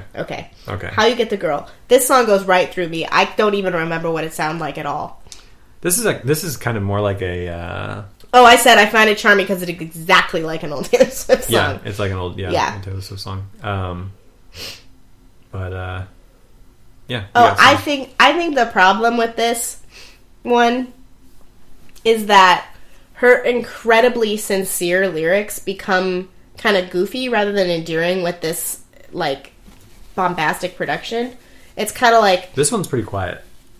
But it's compared to, like, this is not how this would be done if it were Fearless. And so to me, like, there are lyrics, like, with the pictures, with pictures and frames of kisses on cheeks, which is, like... that is a cheesy lyric. But something we know of her. Mm-hmm. I think that works better with more down-to-earth delivery and a less fake vocal. The more pomp and circumstance you add to that line, the dumber it sounds. And then I just concluded with, but what the fuck do I know? Yeah. How You Get the Girl, my verdict would be, it's a pleasant song. I like it all right. But... Okay. Yeah. Oh, and I also said it's not super useful as instructions for single men, but it is a good song. This love. Did we go into... Did the part get where I was talking about how my life is over and empty now? Was that recorded? No. That wasn't recorded? No. Oh, okay. Well, I didn't cry, no matter what Kit tells you. Track number 11. This is... Okay. I'm so tired. But like this one, I think this is a really, really good song. And this is the one where once I came to this, when I was looking through the lyric book, like I was just like, I get it. Like the album is a story. But like, okay. It's a climax for the story, but it's also just an absolutely beautiful song. The lyrics are beautiful, from the imagery to the sentiment to the wisdom to the vocal performance. I love the sound of this song. I completely love everything about this song. This was the one I said 10 out of 10. I kind of gave like little number rankings. I don't know if we talked about that or if it got chopped off or not. So this and Shake It Off were the only two that I gave 10 out of 10. And even though my world has collapsed around me during the recording of this, during the recording in quotes of this podcast, I actually do. This is one that I will take whether I end up hating or loving or not giving a shit about this album 5 months from now. I really do like this song a lot. So. Okay. I agree this is a really good song, but my question is, so these are my notes. Mm-hmm. Can you imagine if she just played and sang this? Like, would that really be less special than this? Would this song really be worse with all of this shit stripped away? I think production is best approached as a means of interpreting a song to a permanent recorded form. The question to ask is not, what do people like right now? But rather, what is the song about? What is the mood? What is the best way to show it off? Is the answer to that question, bury the vocal performance in out-of-sync alternate vocal takes, put on a drum beat from an Enigma song? I think the song is good, and I'm a sucker for the Earth Song synth bass sound, but as with so much of what's on this album, I just am like, why? Why would you do this to this song? Mm-hmm. What's a more powerful presentation of the song? Her singing it? I mean, she could sing the song a cappella and it would be good. With no instrument. I'm not saying that's what she should do, but like, her at a piano would be better than the watery, I don't think the production weighs anything down in this for me. I just don't know why. Why is it there? Because it's like that's the approach they took for this whole album, for every song on this album, is to add shit that isn't essential. It's not essential, but I still think the song's good. Like, you could take... Yes, I still think the song's good. You could take, like, Shake It Off and be like, take this thing out of it, and then... But that's not really, like... That's not... But I think with Shake It Off, part of the reason it's good is because the things there are deliberate. There are plenty of great songs, though, where it's like, they'd be, maybe not better, but, like, just, like, strip it all away or whatever, and, like... I don't think that's true. I think the greatest songs are songs where you couldn't take one thing away. Right, but I don't think it's to the song's detriment that, like, it has a lot of production. I don't think it's to the song's detriment. I think it's to this album's detriment. That they couldn't see past the cool shit they wanted to try to put the song first. Mm-hmm. But it's a good song. Fair enough. Yeah, I think it's a good song. I don't have any qualification. I think it's a good song. I Know Places by Taylor Swift and Ryan Tedder. So I'll just read what I got. I think it's safe to say this is a song about the difficulties and pressures of being in a relationship when your life is on display for the public. I'm completely sympathetic, even if her work and persona invite the attention. I know this is a pet peeve of Kit's, but I get wanting to have it both ways, or rather wanting to be open, but also really needing alone time as well. And I kind of thought, like, it kind of compares to like the social media compromise that, like, regular Joes make, where it's like you do want privacy, but if you have a smartphone, like, all of this data is being collected about you, and it's it's different in the sense that it's not on the cover of the tabloid, but it's just like, it's not like she's totally innocent or something like that, but it's like, I get at least that even though she, like, puts out in interviews or in, like, secret notes in the liner in the lyric books, like, this is who I'm dating, or this is who this might be about, and kind of, like, teases that. I also get, like, even when you do that at times it would be too much, and you would just be, and I don't think this is only about being famous either. No, yeah, you could read it. This is true of all you could read it as when you're in love, you're in a different place from people who aren't. Right. Well, yeah, and So, there would be yeah. times you'd want to get away together. Yeah. So, but this one, I feel like, yeah, I'm pretty comfortable reading it. Oh yeah, I mean, like from so. her perspective, but I think it's good that Yeah. it's applicable. Yeah, she does that to well. any couple. Yeah. So I had an interesting journey with the song. So I just was typing as I was listening to it. I said, "I'm sorry that fucking I shit on all of these songs is horrendous." Mm-hmm. To me, I said, "This sounds like an Eminem beat. It sounds like Stan." I think the lyrics are pretty good. Love's a fragile little flame, it could burn out. But I was like, this verse is like, I really hate it. It kind of like Trouble. It's like a Linkin Park. It sounds like Linkin Park to me, this verse. But then the chorus is, other than Shake It Off, probably my single favorite thing on this album. How's the chorus go? I can't sing it. It's too high. Okay. It's just like, it is beautiful and so romantic. I love it. And then I was just like, this makes me really angry because to me, I find the verse to be unlistenable. So I don't know what to do.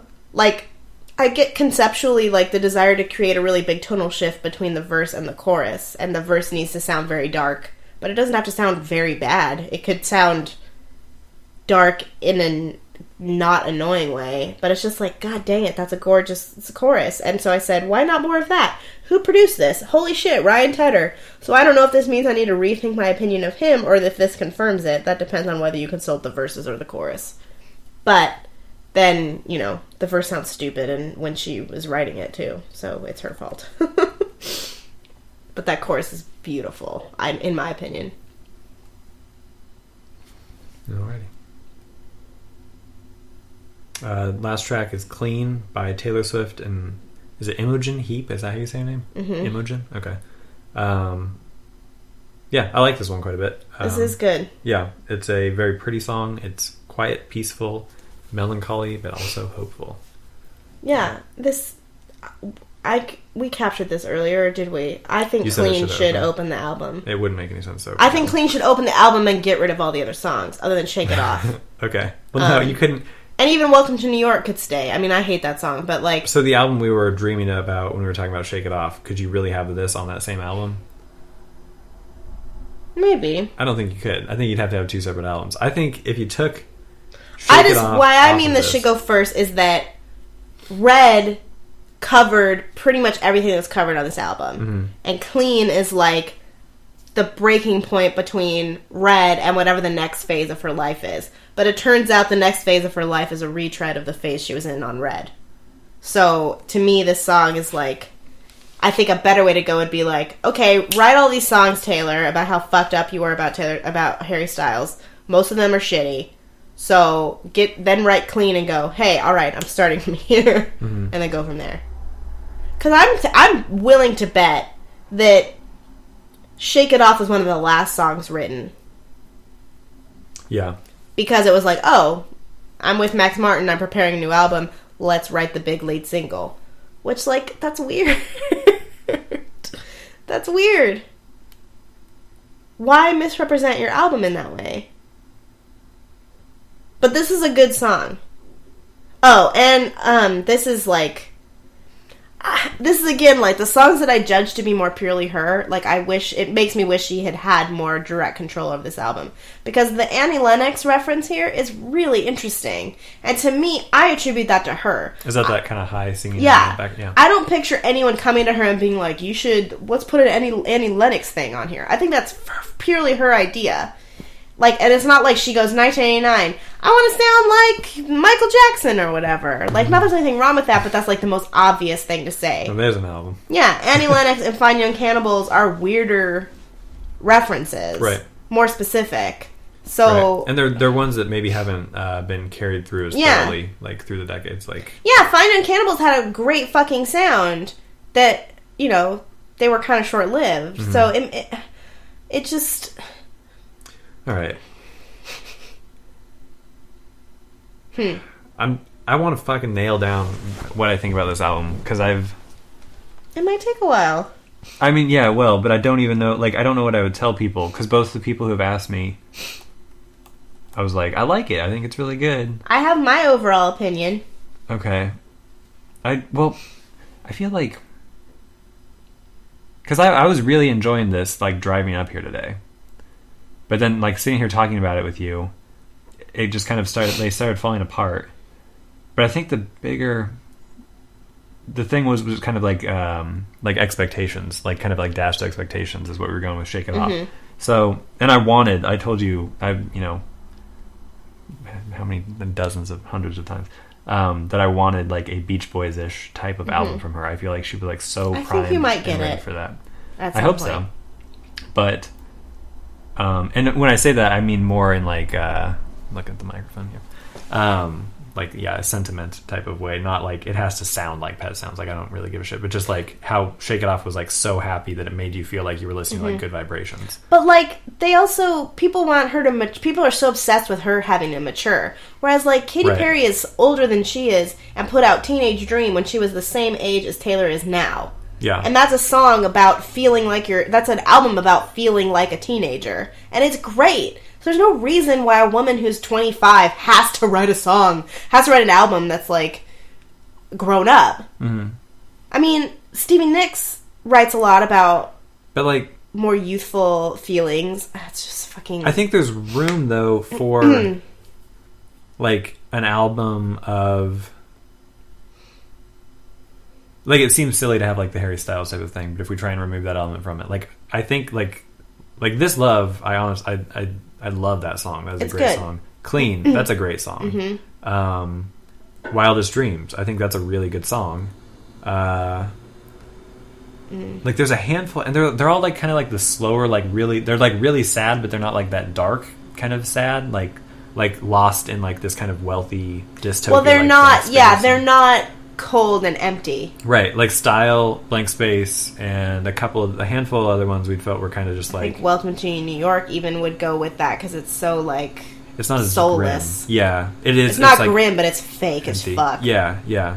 But I even think though, like Welcome to New York could potentially have opened like the Happy album, whereas Yes. It's easier to spot for the, like, you know, pandering thing that it is on this album than it would be on an album that's just like, let's make a fun album. yeah. Whereas, like, what is that song doing with these other songs? Yeah, like honestly, yeah, you come to the end of the album now and you look back at Welcome to New York, it's like This album's not about New York. No, it isn't at all. And like, It's not about her weird, life like, in New York at all. Yeah, like that would have maybe closed, Because she didn't live there closed the yet album. when she Right. wrote all these songs. Right. Yes, close the album, maybe. It's still that would be a bad way. It'd be to end the weird, album. but like... Like maybe with those I just lyrics think, and- I mean, honestly, like, I just think that even if you like a lot of the songs on it, this isn't a good album. You can like a lot of the songs. It's a mess. Yeah, fine. Okay. What? I mean, that's not a good thing to say. I'm not. No, but that's I not thought reaching. but it sounded like you were saying, well, let's not say it's not good. It's a mess. Okay. Well, no, I mean, I'm not wanting to say whether I think it's good or bad. I want to say it's good, but like I'm wanting to kind of withhold judgment because I've only been listening to it for a few days. Right, and it's but a I think really you can confusing say album. Like, yeah, but I think you can say like the songs you can say there are several songs on it I like, or Yeah. even I see what she was going for or whatever, and still Right. go like, this album is not good. it's a mess. Yeah, fine. It's Okay. a mess. I think that's worse than not good, but fine. Sure. I mean, but it is Yeah. a mess. Like, like I don't know. Okay. I yeah. think it's coming. I think this. The more I talk to you, the more I feel like it is coming from a defensive place. Right. Not But defensive confused, and too. Like, yeah, where it's like doesn't I think know. it's hard to make something that is artistically cohesive while trying to climb higher Right. in your already impossibly high status. Right. Well, then I think she's feeling pulled in many different directions. If only she had taken her own advice and shaken it off. Indeed. If only we all had just shaken it off. Can you imagine? I think she maybe has Well, but if that always was the last she one she wants wrote. people to like her. Oh, of course she does. Like, I think she really. very much does, but in like a charming way, not in like a grating way. Usually, No, but on some of the this is songs a little on this bit, album, yeah. She needs, and even the way she dressed, I think there's something, and maybe it's just my interpretation, but what I see happening is like I gotta change, I gotta be what people want right now. Right. And she doesn't. You don't, Taylor, if you're out there. Because the reason that those other bitches gotta do that is that they can't write songs. Right. That make the whole world sing. I mean, some of them are pretty good. Some of the people she's... I like a lot of Katy Perry songs, but I don't think Katy Perry is as talented as Taylor Swift. No. But I just mean that, yeah, not to... I don't think there's anybody out there who can do what she does. And my biggest problem with this album is that she trades in what makes her special in order to do something completely different. You know what it reminds me of, honestly? It reminds me of Nightmare Before Christmas. She is Jack Skellington. She is, like, in Halloween Town, kicking ass at what she's great at. Uh-huh. But then wanting to be in charge of Christmas. Right. And, like, Christmas isn't as cool as Halloween. So why do you want to be in charge of Christmas? Just for a change of pace? Right. Or just because more people are interested in Christmas?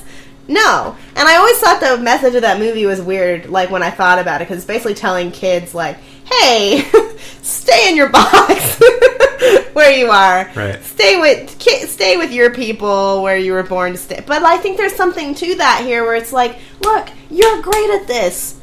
Be happy. Do what you do. Be who you are. Don't try to be something you're not. Yeah. Or find a way, like, it's not like she couldn't find a way to do a pure pop album and stay true to herself. I don't think this is true to her. Right. Why the fuck does anybody want to be Lorde? Lorde just talks about wanting to commit suicide all the time now. Yeah. Not Lorde, sorry, not Lorde. Lana Del Rey. Yeah. I don't think she wants to be Lana Del Rey. I mean, Lana Del Rey is not even that big. I know, Lana Del Rey is on the way, but like, and that's the other thing. That's the other thing that I think is the problem with pursuing an album this way. If you make an album that is trying to be trendy, it will be dated by the time it comes out. Because it takes a year to make an album at least. Yeah. So when she wrote these songs like, ooh, I want to do what Lana Del Rey is doing. Maybe Lana Del Rey was actually kind of famous, but guess what? She's not anymore. Whereas if Taylor Swift just wrote, like, great Taylor Swift songs and produced them in a Taylor Swifty way, then it wouldn't they would just be what she wanted to do. Yeah. Or conversely, if she had done what I thought she was going to do and just be like, this is my 1989 album, then it wouldn't be dated because it would be purposely embracing those kinds of sounds. Right. Which I don't think it really does, except for, like, okay, there's Annie Lennox style vocals. I mean, the thing is, though, that so much music now is already borrowing from the 80s sound. Mm-hmm. Like, so, yeah. And the 70s are the next thing, so... What about the 90s? Why don't we ever get into the 90s nostalgia? It's high time for that.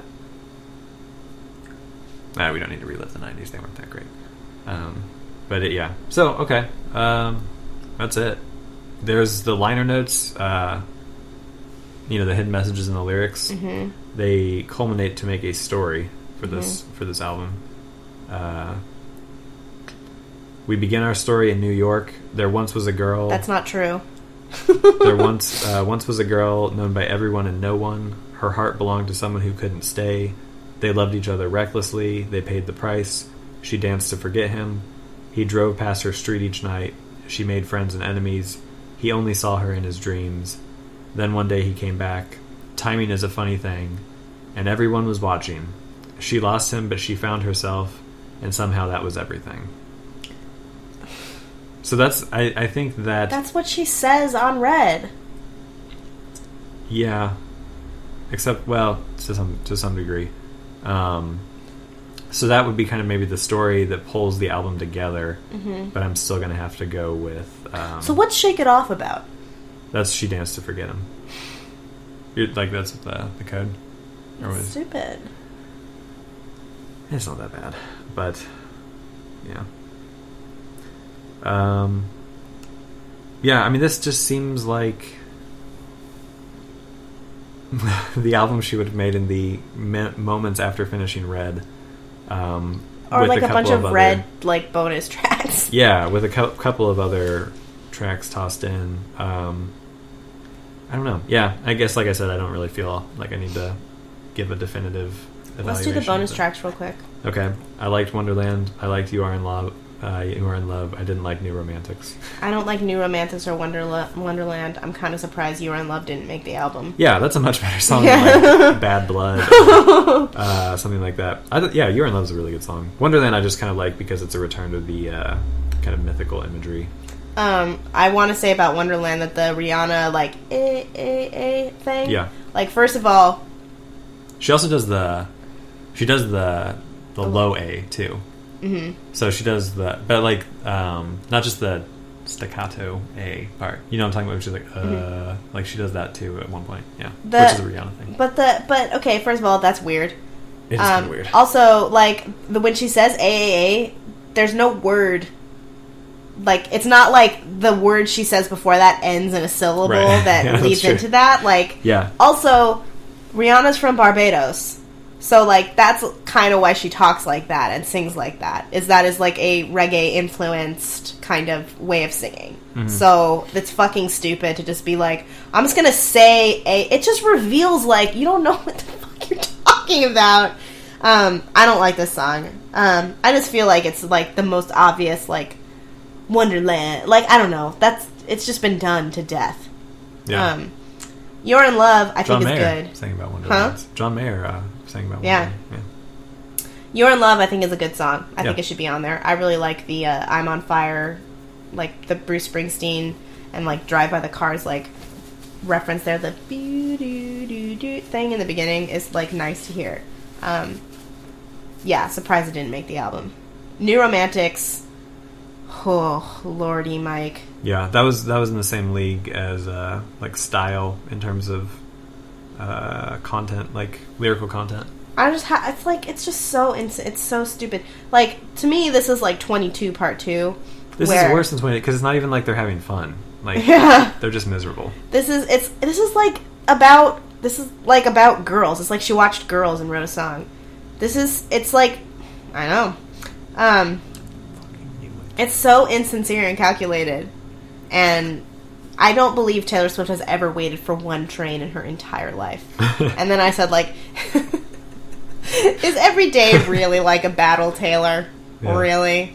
Like, this whole, like, I don't like the songs where she's like Welcome to New York is kind of like that. 22 is kind of like that, where it's like, I almost, like, where she's defining her, like, hipster... Like, she's not a hipster, but you know what I mean. Like, she's, like, defining her particular, like, this is what young, cool people are like, right? And it's, like, I always feel like I'm inculcated. like, she's rubbing me into that because I'm, like, the same age as her. And, like, I'm from the same, you know, like, I'm experiencing the same things as she is. And I'm just, like, and she's, like, telling me, come on, everyone, this is what 25-year-olds are like. You all identify with this so much. And I just want to be like, fuck you. I'm married and I go to school and I've never been to a club in my life. Like, go fuck yourself. Yeah. I wait for trains. It's not fun. It's not sexy and cool. It sucks. Balls. Right. Well, there we have it. Kit does not like waiting for trains. Thanks for joining us, folks. I don't know. You got any more? Or do you want to do the voice demos? I didn't really have anything to say. I only took notes on I Know Places, and basically my note was, I guess I can't blame Ryan Tedder for that verse. But I can attribute the chorus to her, and it's great chorus, I think. Man, this is weird. This is our last episode. And it's, first of all, a shit show. It is a shit show. And second of all, you're extremely disappointed. I'm just sad. But the thing is, it's not like she's not dead. I know. She had how many albums? What album is this? 5? 5.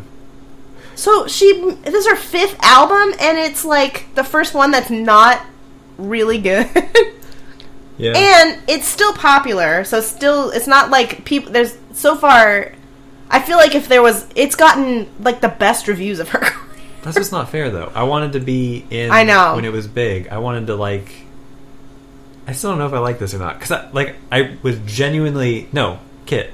I was on the way driving up here. I was like dancing along with this, singing along with this. I was having sorry a really I good ruined time. it. No, but like Monday, I was miserable. I was exactly like this. Like I have gone fucking everywhere with this album. I don't know what's real anymore. No, but like I have a prediction. that I won't like it that No, much. that you'll love it. Well, let's hope. Because I wanted to be like, I didn't want to be like the guy who bails when it gets popular, and that's not what I'm doing. But like, this is getting really good reviews. This is like getting more like exposure in like new, I don't know, areas or markets or whatever you would say. And like people are going to be talking about this, and like I wanted to be on board with that. I wanted to be like to some extent to be able to be like, so basically you don't want it to be like, oh, well, everyone likes it now and that's why you don't like it anymore. Right. But, and I still love Taylor Swift. That's not I know. going anywhere. But yeah. We can't be the only people who feel this way. I know. Yeah. Well, when some of the like message boards I would go to, when Out of the Woods, like, yeah, Out of the Woods and Welcome to New York were not very well received at all by like some diehard Taylor. But like, these are all like adults. I don't know the teenage girls what their thing is. They don't let me on those forums. But I don't think teenage girls will have. I mean, teenage girls. It's not like teenage girls only listen to music that's like geared toward teenage girls. But this is really not geared toward teenagers in any way. I mean, it's, I think, in the way that all pop music is. Right, but what I mean is like Taylor Swift was once known for writing for teenage girls. Yeah, this is more toward like even Red has enough stuff on it that the club kids and stuff is speaking to that. But yeah, it's come back to us, Taylor. Well, and you know what? We miss you. Maybe she was really fucked up when she was writing this. Maybe. Like, I think she was just having a fun time, like getting into. Here's what I think. I think when she was writing all the songs, or most of the songs, she was in the depth of like fucking Harry Styles, that 18-year-old reality show winner, really like broke my heart and screwed me up. Right. And then when she came time to produce the songs, she was like, what the fuck? Who gives a fuck about Harry Styles? He's an 18-year-old who won a singing competition. Right. And then it's like, so let's make these songs fun and poppy and dancey and like cool. Like, it just doesn't make... It's like she had the songs that she had written, and instead of scrapping them when she decided she wanted to make a pop album, she just was like, well, let's just make these... Let's just put, like, crazy drums on these. Yeah. Maybe it would be fair to say that, like, she definitely wanted to make an album, and she was having fun with that, but she didn't really have a whole lot to say this time around. Not just because she didn't date a bunch of boys, but because she might need some time to figure out how to write about something else. Exactly. Which, if Shake It Off is any indicator, she can do that quite well. But at the same time, there's a couple good love songs on here. So yeah, that's all I got. Wow, is this really how we're gonna end? I guess. What else you want to do? This is how it ended. Not with the bang, but this is. But with a how does that go? No, just kidding. With a whimper. Yeah, I know. No. What do you want to do? We got 11 minutes to kill here. Yeah. Till it kills us. Till it cuts us off. Do we tell him what we're doing next? Well, we're not 100%. Yeah. What we're doing next. Plus, we also there is nobody listening to this. There has to be something to wrap up, though. Like, what was the point of this podcast?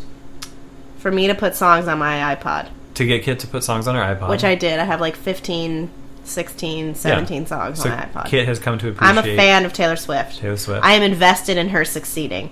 Right. So you succeeded.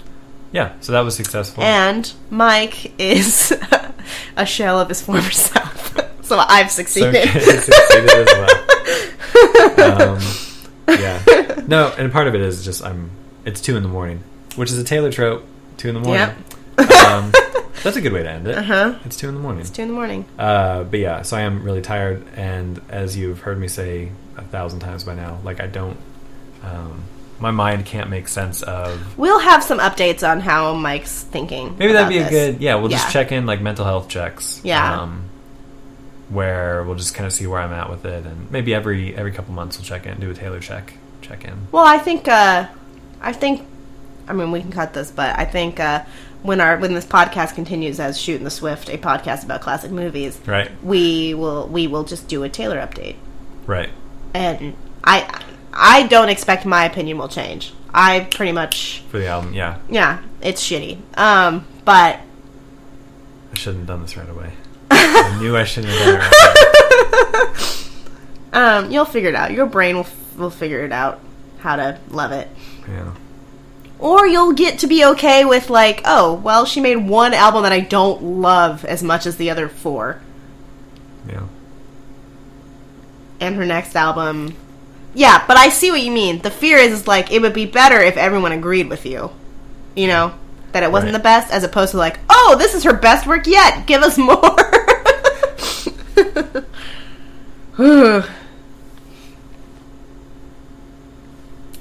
All right.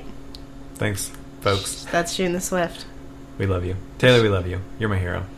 I'll see you at your concerts. We'll see you at concert. We're going to go see this concert. Yep. Farewell. Oh, that's the one thing. There's one song where she makes like a click noise. Like, I liked that I like stuff. That too. Yeah. All right, let's end it on that. The part where it really drops out, yeah. like, and it's just like, it's almost like a different effect on her voice. It's very interesting. Yeah. Yay!